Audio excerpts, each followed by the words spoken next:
So now let's get into the versus battle of the century. Okay. First things first, the production. Multiple camera angles. Oh, the freaking the image quality was great. I think the DJ D Nice, who I think this is great how life comes in full circle, because just a year ago D Nice started his Club Quarantine DJ mix. You know, he was one of the few DJs that just started doing sets on his IG live, and to have him there in person doing his set, I thought that was a great addition.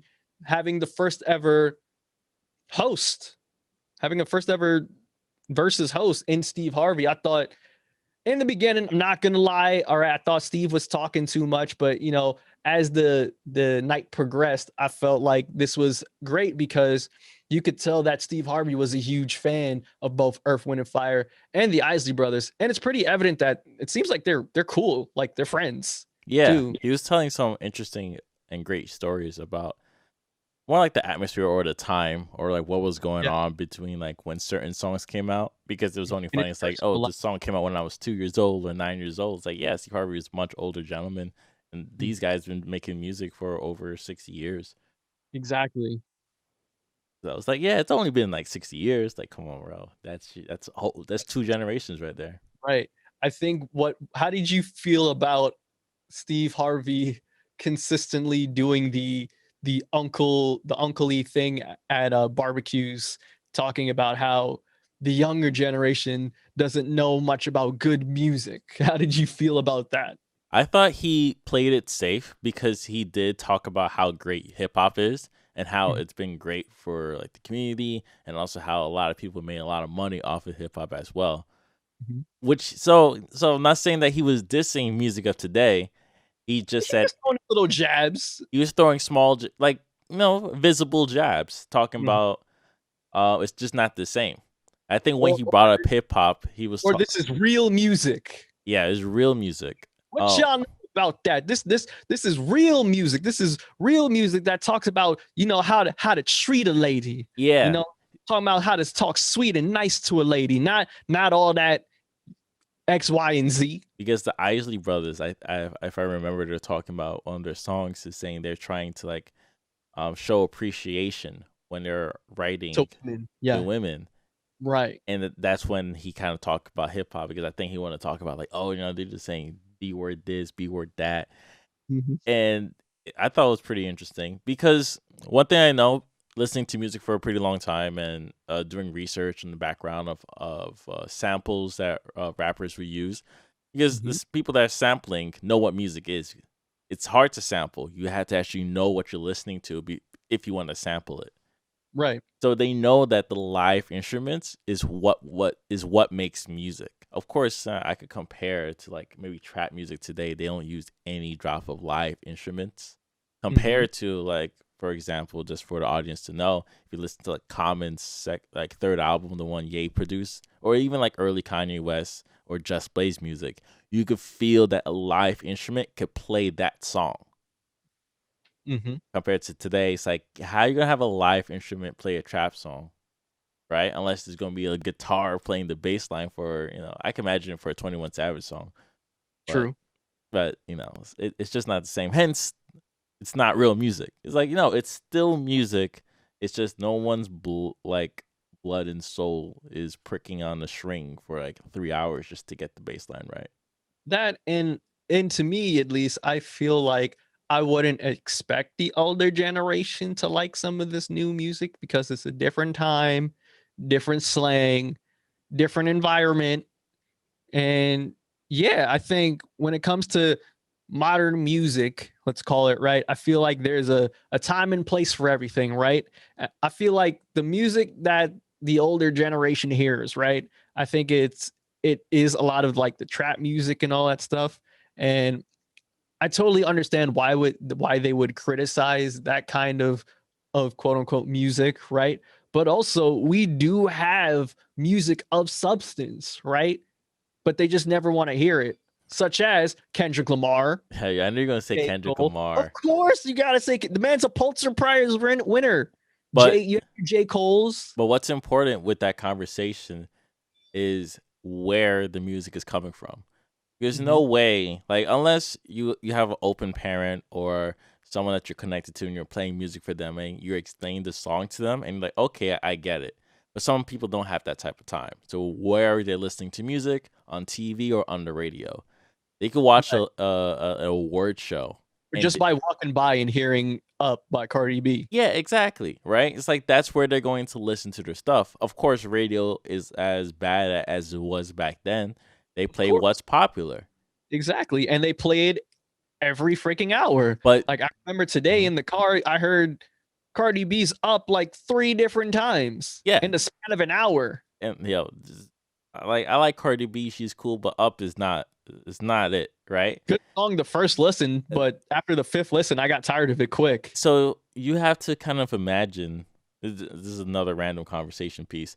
When like the Isley Brothers or Earth, Wind and Fire, when they're making a song that sounds good and it's a hit, right? Cardi Mhm. B making that song, I don't think it's going to lead into an album, but she needed the song to stay in the conversation, right? That's the way making music works. So it got to be repetitive. It has to be interesting. Of course, their songs is like 7 minutes. Cardi B song, I'm pretty sure it's like what less than 2 minutes, 2 minute 30 seconds. 2 minutes 30. Here's another critique about modern music, older music. They have the extended cut for like 7.5 minutes. Meanwhile, our music is only like 2.5 minutes. Oh damn, it really is 2 minutes and 35 seconds. See, told you. That's crazy. But Yeah, yeah, I hate that. But that's let me see what WAP is. WAP is also no WAP is like three like minutes. 3. It's three Yeah. minutes. And so I mean it's like Yeah, but a lot of the sweet spot songs now are about 2 44. minutes and 30 seconds. Yeah.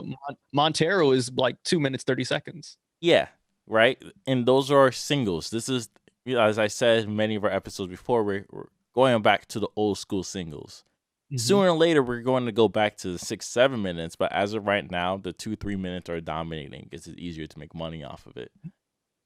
But in terms of like what's real music to them, like what do they consider like real music? Is just the live instruments or what Yeah, they consider as a good single, as in something repetitive and good to dance to. and the lyrics. And the lyrics are always there, but good music lyrics do carry, but sometimes no one's really paying attention to the lyrics. It's just good music. And that's something Steve Harvey was saying. It's like it could be any types of genre, but there's like good music. Mhm. Like you don't even know what they're saying. You go listen to Japanese music, you have no. You go listen to Brazilian music, you have no idea what you're saying. But it's the number one hit single. You listen to it, you like it, right? Same thing with Bad Bunny, right? When he first came out and the songs were all Spanish. Oh man, Bad Bunny was dope. I remember the first time I heard Bad Bunny back in Exactly, good 2020. music. He was tight. He still is good. Good music. So that's something that Steve Harvey was saying throughout the whole thing. Like people know what good music is. Mhm. Hence, that's why someone that's been listening to like rap music all our lives, when you listen to the Isley Brothers or you listen to Earth, Wind and Fire, you could pick out songs. It's like I heard Right. this this song interpolated by this artist many years Right. ago. So like, oh, it's cool listening to the full song, right? You heard the Yeah, full song before, but exactly. But we heard it through a different lens, Mhm. right? I remember the first time I heard some of the Isley Brothers like classic hits, such as Between the Sheets and Footsteps in the Dark. And listening to like the first notes, I'm thinking, oh, this is probably going to be like Today's a Good Day from Ice Cube, or it's going to be Big Papa from Biggie. And then when I hear the original version, I'm like, oh, Or like the Thundercat song. right, exactly. And I'm like, yo, what the hell is this? And I'm like, damn, this is pretty good, right? And see, hip hop people, all right, it takes homage to a lot of these artists, okay? I remember we had this conversation before of sampling, and I wonder how the older generation feels about the usage of samples in songs that they grew up to and versus the songs that we grew up to. For example, Mary Jane by Rick James, which is a song about weed, by the way. Y'all criticizing us about drugs. They were singing about drugs too back then. And then Jennifer Lopez and Ja Rule with I'm Real. I'm real. Yeah.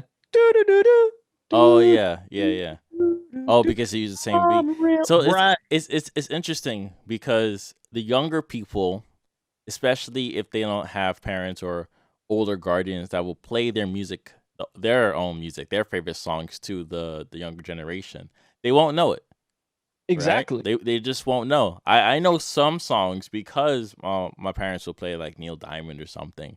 So Right. all And you right, have to clean on Saturdays and they'll play the old school music. yeah, so I'm aware. So it's probably going to be the same thing in the future if we had kids. Like, we're just going to play, like, yeah, I'm going to play late registration.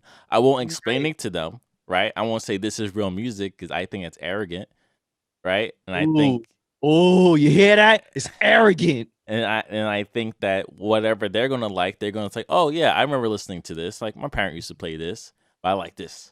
You know, Right. as long as you show appreciation to what they're listening to, they'll show appreciation to what you're listening to. And And it's we are here to say that, listen, we have so much appreciation for that battle between Earth, Wind, and Fire and the Isley brothers.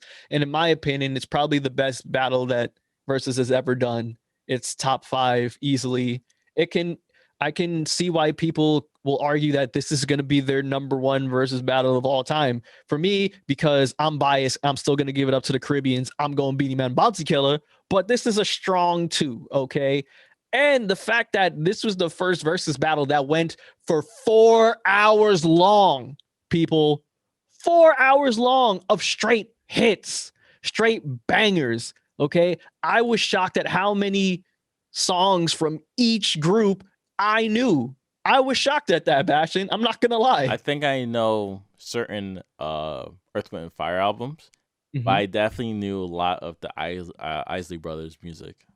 Yes, because they're one of the most sampled acts in hip hop. Yeah, and there was a time where I actually went back to listen to their music. I think back in maybe it was like 2010 and 2011, most Mhm. likely 2011, where I just found their discography, listening to it on YouTube, watching the music videos because they're playing their instruments live, and Right. it's much Ernie difficult. was crazy, bruh. Ernie on the guitar that whole 4 hours, he was killing it, bruh. He was Like, ready. oh man, he was freaking licking the guitar too. He was playing the guitar with his tongue. He played it behind the back. He was going crazy, shredding, hitting them chords, hitting them riffs, bruh. He was awesome. That's like beyond expert level because when you're getting older, you I can't mean, 50 play. years, damn right, it's beyond expert level. This man is a master. Because I remember BB King, before he passed away, and he was doing concerts. He couldn't Yeah. really play the guitar anymore. He would have someone else play for him, and if he did, he could only play a couple of notes Notes. or like maybe one song, but then Mhm. that's it. You just could no longer hold the guitar. Yeah. So that's just same thing with Miles Davis. Playing the trumpet. Really? Yeah, at a certain point in time, he could not play any of his music that he's known for. And he even said it. I remember watching the documentary. It's very interesting. Yeah. When he was getting to know the newer artists because he likes playing with them, so slower, a little bit more interesting. He said, and they asked him like, "Hey, would you want to play one of the older songs?" He said, "Man, if I play that, it will kill me." Yeah, now that you mention it, I remember in watching the Quincy Jones documentary on Netflix, I think he developed an aneurysm for like playing the trumpet too much, and he had to give up playing the trumpet, or else it would literally kill him. Really? Yeah, like it Interesting. popped a blood vessel in Yeah. his brain, and he couldn't Interesting. play anymore Oh, afterwards. yeah. It's a powerful instrument. It's difficult. Yeah, You're blowing, you're putting your chest, even if you look at him playing, it looks like he's just gonna blow his brain out. yeah, It's a very powerful instrument. So for him, and if you listen to his old music, he was like really playing quick with it, his fingers moving, blasting. So no way, as an older person, could you play the instrument at that level. So for him to play the guitar at that level, and it's like, wow, this is crazy. So I had this tweet that went viral ish. I mean, it's not viral because viral is like 200. 100,000 Yeah. likes, 200,000 likes, but it got a good amount of likes. I'm not gonna lie. I was pretty excited for myself because my phone kept vibrating off the hook all night. It has almost 4,000 likes. And I said, that this battle exudes black excellence. And it goes to show how much of the past helped influence and shape some of the best records in hip hop, in movies, and hell, in black culture. And I was like, damn, why am I tearing up? And that legit happened because I remember Tupac's line in Keep Your Head Up, and he was like, I remember listening to Marvin Gaye used to sing to me, and he had me feeling like black was the thing to be. That was how I felt when I was watching this battle, because of, the fact that black music is very much so American music, and without the black imprint on American culture, there is no American culture.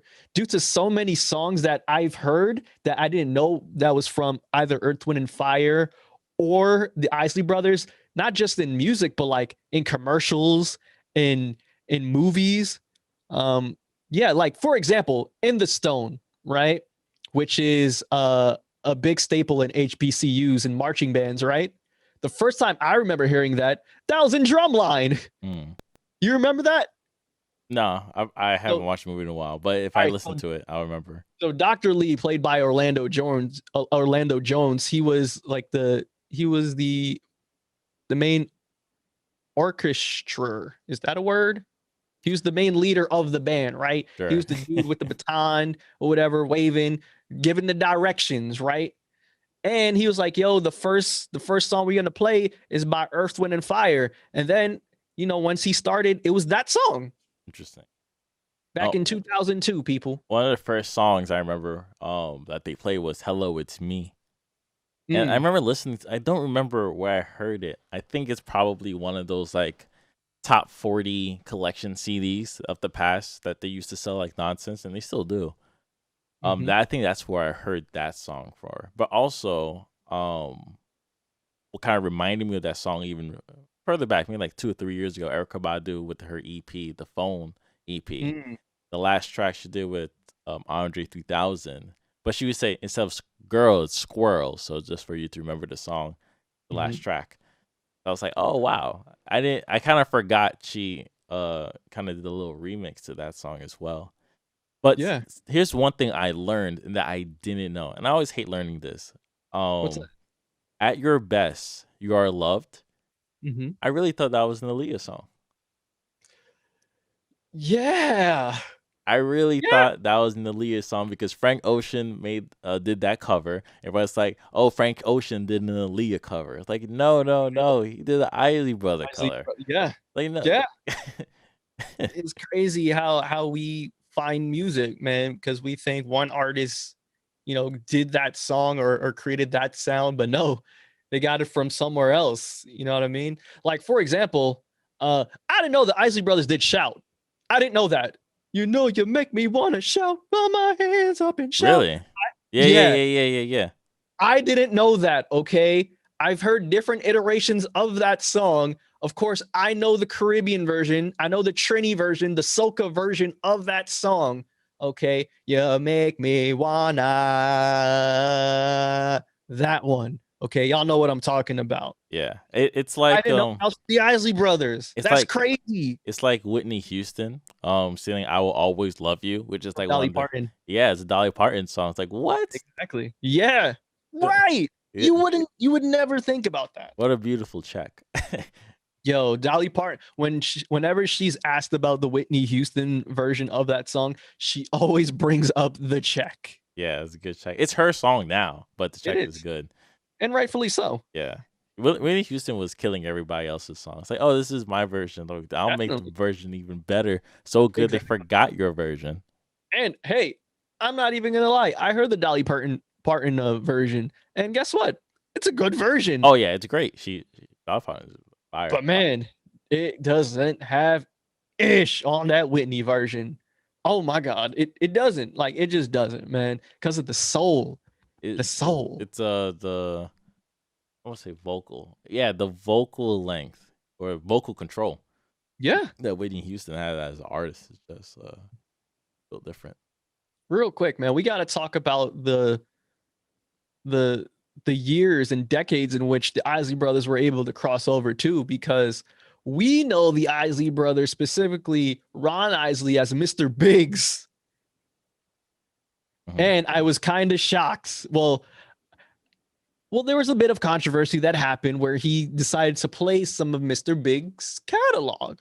And the reason why it's so controversial is because of the person who wrote it. It's the same person who wrote a lot of ballads, such as I Believe I Can Fly and Step in the Name of Love. Yeah, he definitely lended a hand to Ron Isley, aka Mr. Biggs, in certain songs like Contagious and Busted. And he played those songs during the battle. And boy, oh boy, if you can see the comments were a bit like, ugh, okay, this is what we're doing. Everyone started to clench their teeth a little bit because we sort of canceled R. Kelly. Oh yeah, and it kind of shows back to the conversation to separate the artist from the music. It's like Right. this is one of his because the whole thing for the verses, the best 20 hits. Oh, so okay, so this is one of the biggest hits. Happens to Yeah. be someone that we no longer care or appreciate anymore. And this is how we as, and I say we as, our generation was introduced to the Isley brothers. This is how we were introduced to them. Yeah, we're introduced by the artists of today showing respect to Yeah, the people in the past. And exactly. I I don't know, maybe he felt obligated to play that certain song because got him into the eyes of the newer generation. But Definitely. at the same time, it's like, yo, man, like, you have a To be million fair, songs. he did not play. We did not hear R. Kelly No, in no, any that's of the songs. easy to skip. That's easy It's to skip. easy to D skip. Nice knows better. Exactly. And I'm not gonna lie, hearing those songs again, I forgot how hard they went. I'm not gonna lie. Dude, all of them are Those songs amazing.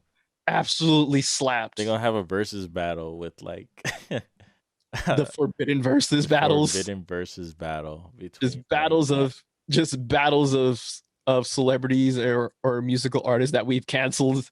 what's Master P's brother's name that was in jail right now? Oh, C Murder. C Murder versus R. Kelly. Let's go. Yo, yikes. Well, you already know who's winning that off rip. But Yeah. anyway, yeah. I just can't stop gushing about how great this battle was. It was just so good, man. It was so good. Again, 4 hours long, people, and I stayed up through that entire battle. It was great from beginning to end, even with Steve Harvey interrupting and having conversations, which he kind of took offense to. Okay, because I guess, during the break, like he saw what people were saying or what Black Twitter was saying Mhm. on Twitter about how Steve Harvey should stop talking because it's not about him, it's about the musical acts, and he addressed it. I thought that was great. And Black Twitter shut up. They shut up. I thought he was necessary. He's I not did necessary. too. I think he's not necessary for the people that lived through it, but he was necessary for us, the people that just like watch it like a documentary and say, "Oh, I can only imagine if Right. like for me, like recently and watching the Bee Gees documentary on HBO, I was like, wow, Bee Gees were Mhm. killing everybody. What is going on? They're writing music for Mm. everybody.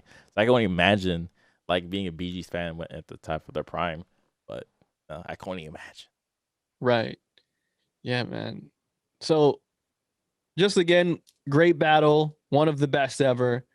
Probably going to be the best battle of 2021. I don't think anything is going to top it. I'm sorry. That's just how I feel. No one's going to top it at all. Next versus battle is going to be 420. That is on a Tuesday, April 20th. That is Hitler's birthday. Just letting y'all know. Big yikes. Big Big yikes. yikes in the building. And it's going to be Redman versus Method Man. The How High duo is battling each other. So I don't know. Hopefully it's good. I'll watch it. Bastion, are you going to tune in?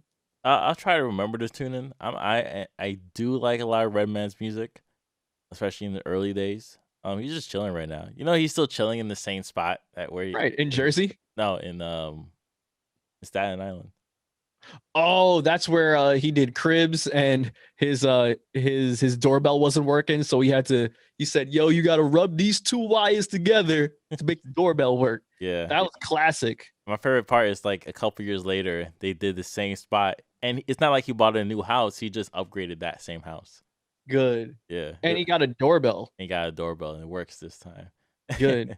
I like Redman. He's just staying true to him. You know what I mean? He doesn't spend big. He's living in the same house. He's hell of a humble dude, and I respect that. Yeah. That's still one of the best Cribs episodes ever. Oh, respect. Definitely Respect. Well, Shout the out Yin to Yang Redman. Twins was like iconic because Hey. it was yeah. I thought that was a good one too. You're right. Oh, and Mariah Carey for going in that bubble bath. Oh yeah, they went That was off with that. classic. Yeah. Shout out to Cribs. But you know what I realized, man? Because they always like to break TV magic. A lot of those houses weren't even theirs, except for like Redman and Mariah Carey. And But a like lot of 50 those, Cent. yeah, exactly. That was Like they his. actually lived, yeah, they actually lived in those. But certain celebrities, nah, bro, they just rented that house and those cars. I Super was so embarrassing. I was so disappointed learning that as an adult because he just broke the TV magic. I'm thinking this dude has a freaking Shark Tank in his house and it was all just for show. Hence the connection from the beginning of the episodes. You see a dude with Lambo taking pictures. Look at his friends. Look at his friends page. Same Lambo, driving it. Everybody's driving 10 minutes of it. They all paying $250 each. In words of Selena Gomez, everything is not what it seems.